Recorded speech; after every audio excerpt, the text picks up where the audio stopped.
Welcome to Etiquette in the Workplace, presented by Career Services.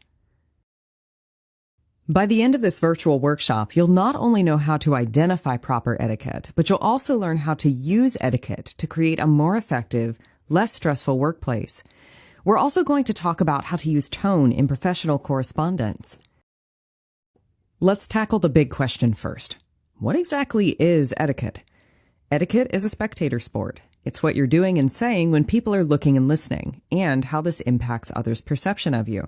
You probably grew up hearing the word manners a lot. That's one definition of etiquette, conducting yourself respectfully and courteously. But what is respectful and courteous conduct? Etiquette isn't a one-size-fits-all way of conducting yourself. You can also define it as the customary code of polite behavior in society or among members of a particular profession or group. In other words, etiquette changes from situation to situation and person to person. You probably won't talk to your boss the same way you would talk to your best friend. To determine the etiquette of a situation, first look and listen. See how others are interacting in a specific environment or situation, and try to follow suit. This rule is especially helpful if you're in an unfamiliar environment, such as a new job or in another country. Here's a simple rule to follow. If you focus on being kind, courteous, and respectful, most rules of etiquette will naturally take care of themselves. In business, the relationships you build are critical if you want to grow professionally. Did you know that first impressions are formed in less than 30 seconds?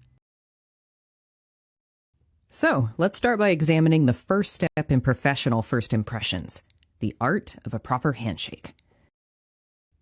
The secret to a good handshake is simpler than you might think. Ensure the webbing between your thumb and index finger on your right hand makes contact with the other person's hand in the same place. Squeeze the other person's hand gently, shake the other person's hand up and down 2 times, without moving up or down more than 2 inches. There are some other tips to keep in mind too. Be sure to smile. A natural smile presents a positive image and attitude, showing that you're interested. Make good eye contact. This shows confidence. However, be careful about staring for longer than 4 to 5 seconds at a time. Blink normally, show expressions that react to what the other person is saying, and nod as appropriate. Greet the other person by their title and last name unless otherwise specified. For example, "It's a pleasure to meet you, Dr. Smith." If you're sitting when someone else approaches you, be sure to stand up before shaking their hand. This creates a feeling of equality, interest, and respect.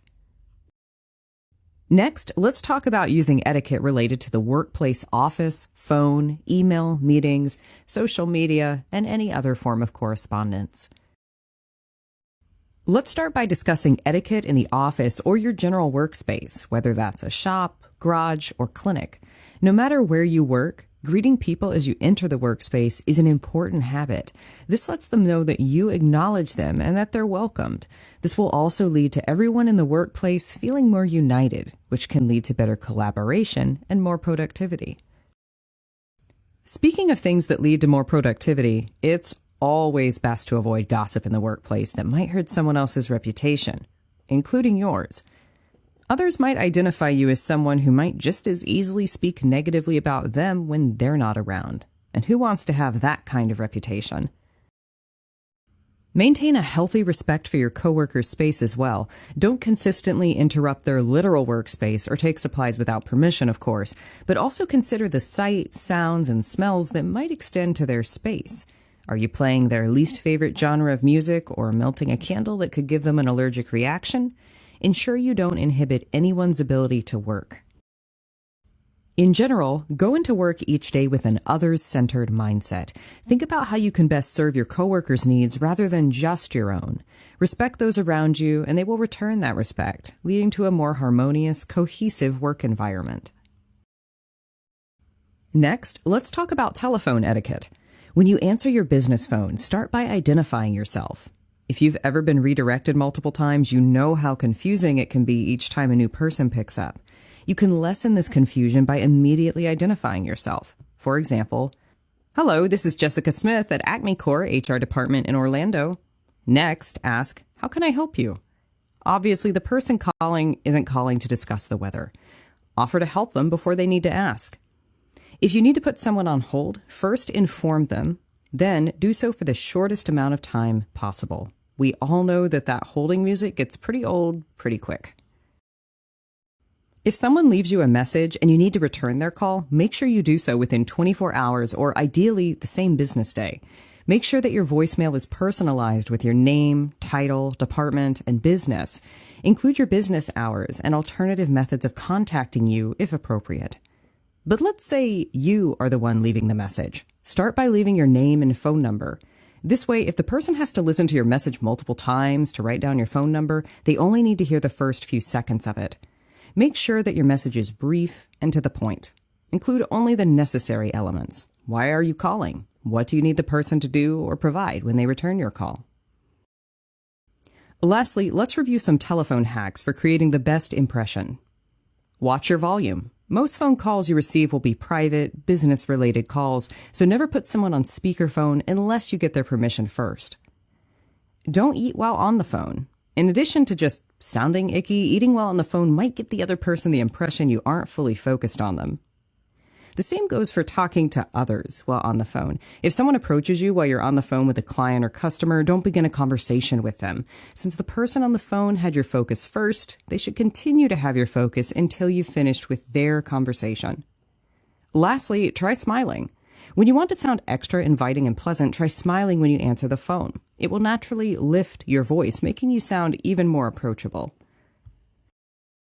When you're not answering business correspondence over the phone, you'll most likely be answering it through email. Let's jump into a few do's and don'ts. Always fill in the subject line. Sometimes no subject lines get flagged as spam and sent to the recipient's junk folder. Giving your email a concise but informative subject, such as career fair proposal, will immediately inform the recipient what your email is about. This way, they can quickly prioritize which emails are most important. Always include a greeting as your first line of text and address the person the same way you address them in real life. Start with, "Hello, Mrs. Smith," or "Greetings, Professor Smith." Much like leaving a phone message, use short, to-the-point paragraphs. This will help the recipient review your email and respond to it more quickly and effectively. And think before you send. Never say something in an email that you wouldn't be comfortable saying to that person's face. Proofread for grammar and content before sending. Read your email out loud. Ask a coworker or friend to proofread it, or have Microsoft Word app read it to you out loud to help you catch any spelling or grammatical mistakes. Use proper capitalization and avoid text speak. When I say use proper capitalization, I don't just mean capitalizing words like I or people's names. You also want to avoid misusing capitalization by writing an email in all caps, which basically reads like angry yelling. It's also best to avoid texting abbreviations, as these can be difficult to read and may even be completely misunderstood. Ensure your message is clear and contains all the necessary information for the recipient to act. For example, take a look at this email message. What does Peter want John to do? Even if you were able to understand this message clearly, some abbreviations might be confusing to a non-native English speaker or someone of a different generation. If the email you send isn't clearly understood by the recipient, they'll have to contact you for clarification, meaning that the important proposal Peter has sent to John will take even longer to review. Compare this text with a cleaned up version of the same email text. Ironically, this version is almost the same length as the version that featured multiple abbreviations.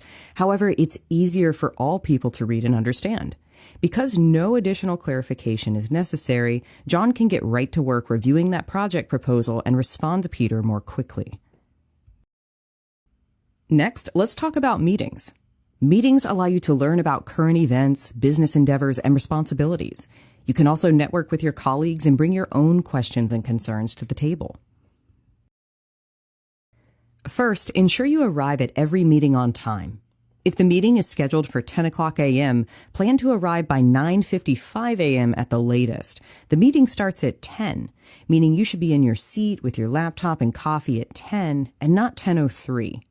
If you know that you won't be able to attend a meeting that you've already committed to, inform the organizer that you're unable to attend. You don't want them holding up the meeting if you aren't going to be there. This will also allow the organizer to adjust the budget, food, and materials for the meeting accordingly. Now, if you are expecting an important call or need to leave before the meeting ends, politely explain to the meeting organizer why it's important that you leave your phone on or must excuse yourself early. Show interest in the meeting proceedings by taking notes and not texting or using your phone or other distractions. Also, don't interrupt the current speaker. Show professional body language. Slouching or leaning forward with your elbows on the table may give the impression that you're tired or disinterested in what's being discussed, for example. You most likely have a social media account like Facebook, X, Instagram, Snapchat, or TikTok. It's important to be mindful of how social media can impact your professionalism, even outside the workplace. Did you know that most employers perform an informational background check by looking at the social media of potential job candidates? It's smart to think twice about what you publish under your name. For example, bad-mouthing your current employer or coworkers could lead to termination. Speaking negatively about a former employer could also make you look unappealing. Even if your comments are justified, your future employer will be concerned that you may someday speak the same way about them if they hire you. Be considerate and mindful of the images you share of others, and also the images others share of you. Check your tagged photos to make sure that you aren't linked to any images you might not want showing up on your social media account. Of course, it goes without saying that content including slurs or strong profanity will reflect very poorly and make you appear unattractive to your employer. It could even lead to you getting fired from your current job. This doesn't mean you can't have fun with your social media accounts, of course. If you enjoy building computers from scratch or sharing images of kittens, post it. That's perfectly fine. However, it doesn't hurt to develop a healthy habit of asking yourself, what would my employer or future employer think if they saw this post? If you're interested in a more professional social media platform for sharing career-related accomplishments, awards, and projects, try LinkedIn. LinkedIn is a living portfolio that you can use to connect with other professionals both in your workplace and outside of it, as well as join groups related to your field. Interacting with individuals who have a disability is another form of etiquette. The biggest rule to follow is to never assume anything about a person simply because they have a disability. For information about interacting with individuals who have specific disabilities, contact the SAIL office on your local campus. Have you ever sent a friend a text message that was taken the wrong way? That might have been because your tone was off. Let's talk about appropriate business tone, as well as business letter format. A traditional business letter follows a specific format that includes the recipient's address and other items. For assistance writing a business letter, contact the Writing Center on your respective campus. Tone refers to the writer's attitude toward the reader and subject of the message. To use effective tone, take time to consider the purpose of your message. The tone you use will directly affect the reader's interpretation, and generally, business tone is all the same: confident, courteous, and sincere. Good tone avoids pointing blame at the person and instead takes a more objective approach by pointing the blame at the problem itself. For example, instead of, "Why would you make such discriminatory remarks?" try, "Discriminatory remarks are not tolerated in this organization." Notice that good tone focuses on the discriminatory remarks and not the person who made them. Ask yourself, does my message focus on the problem or does it focus on the solution? Is it subjective or objective? If the message is solution-oriented or objective, you've probably created good tone. Be careful to avoid discriminatory language in professional business correspondence. For example, instead of saying chairman, use chairperson. Remember that tone is the author's attitude toward the subject. Ensure you have the right attitude about the message you're conveying and that it's polite, even if the message you have to give is negative. It's never about what you say and always about how you say it. Sooner or later, you're likely to participate in a business or social gathering. If you familiarize yourself with these types of gatherings ahead of time, you can use them to your advantage to make a good impression or build rapport with other professionals. Business dining events should be considered a formal occasion, so here are some basic rules to follow. Always let the host order first. Don't order the most or least expensive thing on the menu. Pick something that's moderately priced. Avoid hard-to-eat and messy foods, such as ribs or spaghetti. In general, Avoid alcohol. It's always acceptable to decline an alcoholic beverage. If you're at a cocktail party and you're not underage, you might choose to limit yourself to one drink. However, if you want to play it safe, abstain completely. Many a reputation has been ruined at an after-work party due to the influence of alcohol. If it can't be eaten, keep it off the table. This includes your keys, your cell phone, your purse, and your elbows. Don't answer your mobile phone or text while at the table. This is a way of ignoring those sitting next to you and is considered rude. A professional dining setup looks a lot different than what you see at most restaurants. A helpful tip is to use your silverware from the outside in with each dish served. And of course, always watch your experienced dining partners to observe proper etiquette throughout the situation. Then, emulate their behavior. Some organizations have an international presence, which will give you the opportunity to engage with employees from different countries. In these situations, it's important to recognize the proper business etiquette of that person's country and follow it to show respect to the individual. For example, in Denmark, it's considered respectful to greet women first and address them by their first names, whereas in France, only the last name is used to show respect. Ensure you use appropriate titles and are aware of the other person's comfort with personal space. In general, conservative business professional dress is safest when unsure. For more information about appropriate business etiquette per country, check out the Cyberlink website in the description below the video. So, to wrap up this workshop, why is etiquette important? It helps avoid workplace tension, employee stress, and misunderstandings. When these things are avoided, the workplace becomes a happy, stress-free place. When the workplace becomes a happy, stress-free place, productivity increases. Good etiquette leads to good relationships.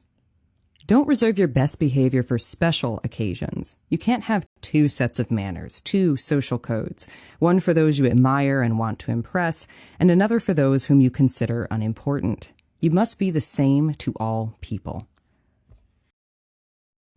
Congratulations! You've completed the Etiquette in the Workplace workshop presented by Career Services. If you have any questions about workplace etiquette or professionalism, please contact the Career Center closest to you. You can schedule an appointment with the Career Center by scanning the QR code on the screen or by clicking the appointment link on our website, which is also in the description below the video. We look forward to working with you and helping you succeed this semester.